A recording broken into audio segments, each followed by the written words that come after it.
আসসালামু আলাইকুম রহমতুল্লাহ। সম্মানিত দিনী ভাই ও বোনেরা, যে তিনটে রোগ হলেই বুঝবেন আপনি জান্নাতি। এই রোগ তিনটে যদি আপনার হয়, আপনার পরিবারের কাহারও যদি হয়, আপনার মা বাবার, আপনার সন্তান সন্ততির, তাহলে মনে করবেন এই রোগগুলো হচ্ছে জান্নাতি। এই রোগগুলো হলো জান্নাতে যাওয়ার আলামত। তাহলে এই বিষয়গুলো জানতে হলে আমার ভিডিওটি শেষ পর্যন্ত মনোযোগ সহকারে দেখতে থাকুন, তাহলে অবশ্যই ইনশাআল্লাহ আপনি এই রোগ সম্পর্কে জানতে পারবেন। তাহলে চলুন আলোচনা শুরু করা যাক। এই রোগগুলো আল্লাহর হাবিব সাল্লাল্লাহু আলাইহি সাল্লামের হয়েছিল। আল্লাহর হাবিব সাল্লাল্লাহু আলাইহি সাল্লামের ইন্তেকালের পূর্বে তার প্রচণ্ড জ্বর হয়।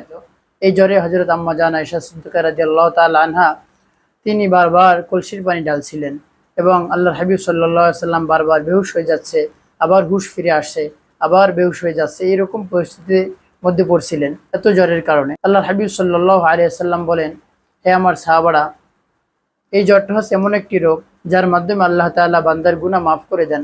আল্লাহ রাব্বুল আলামিন বলেন, কুল হুয়া লিল্লাযীনা আমানু হুদাও ওয়া শিফা।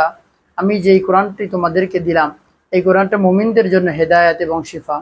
আল্লাহ রাব্বুল আলামিন আরো বলেন, ওয়ানুনাজ্জিলু মিনাল কুরআনি মা হুয়া শিফাউন ওয়া রাহমাতুল লিল মুমিনিন। আমি যে কোরআনটা নাজিল করেছি এটা মুমিনদের জন্য রহমত এবং শিফা হিসেবে। আর সূরা ফাতিহার একটি নাম রয়েছে সূরাতুশ শিফা। অনেকগুলো নামের মধ্যে উল্লেখযোগ্য একটি নাম সূরাতুশ শিফা। এই সূরা ফাতিহা যদি আপনি বেশি বেশি পাঠ করেন, তাহলে আল্লাহ রাব্বুল আলামিন আপনাকে রোগ থেকে মুক্তি দান করবেন এবং আপনার উপর রহমত নাজিল করবেন। পৃথিবীতে এমন কোনো মানুষ নেই যে জন্ম থেকে শুরু করে মৃত্যু পর্যন্ত তার কোনো রোগ নেই। এর মধ্যে মুমিনদেরকে আল্লাহ রাব্বুল আলামিন একটু পরীক্ষায় বেশি ফেলেন, রোগ শোক একটু বেশি দিয়ে থাকেন। যখন আল্লাহ রাব্বুল আলামিন পরীক্ষা করেন মুমিনদেরকে, তখন সে যদি পাশ করে আল্লাহ রাব্বুল আলামিনের সে প্রিয় বান্দা হয়ে যেতে পারে।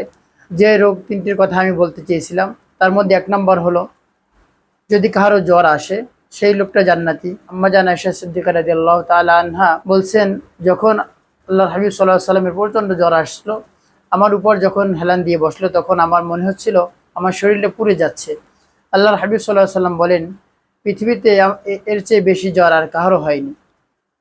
ইসলামের সর্বপ্রথম খলিফা হযরত আবু বকর সিদ্দিক রাদিয়াল্লাহু তাআলা আনহু এই জ্বরে আক্রান্ত হয়ে ইন্তেকাল করেন।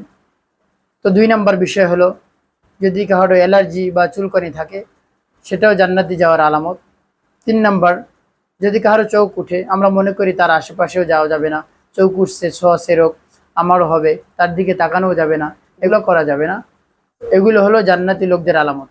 আল্লাহ রাব্বুল আলামিন আমাদের সকলকে সব ধরনের বিপদ এবং রোগ শোকে ধৈর্য ধারণ করে নামাজ এবং ধৈর্যের মাধ্যমে সাহায্য চাওয়ার তৌফিক দান করুন। আমিন। ওয়া মা তাওফীকি ইল্লা বিল্লাহ।